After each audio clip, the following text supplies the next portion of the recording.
আসসালামু আলাইকুম। আমি বাস্তবিক ডাক্তার হাসান কবির বলছি। যদি আপনার বাসার উত্তর-পূর্ব কর্নারে কিংবা উত্তর দিকে যদি রান্নাঘর থেকে থাকে তাহলে রেজাল্টটা কি হবে? ভাববেন একটা, হয়ে যাবে আরেকটা।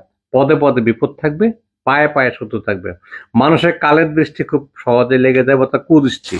এমনকি জিন, ভূত, দেব-দানব, প্রেত ইত্যাদি অশুভ আত্মারা কিন্তু শক্তি বাড়িতে ভর করতে পারে। সন্তানদের তালাক হয়ে গেলে অবাক হবার কিছু নেই কিংবা নিজেদের দাম্পত্য জীবনে কলহ হলেও কিন্তু অবাক হবার কোনো কিছু নেই। এটাই প্রকৃতির নিয়ম, এটা হয়ে আসছে যুগ যুগ ধরে।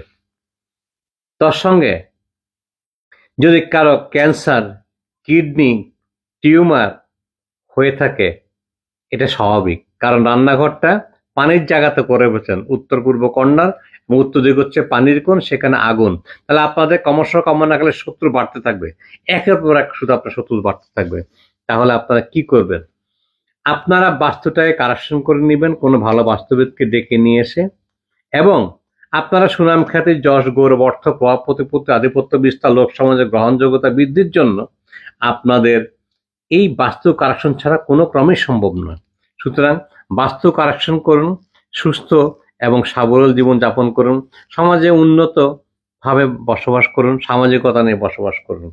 গৃহকর্তার যদি আপনার যে কোনো কাজ ফেল হয় তাহলে অবাক হবার কিছু নেই।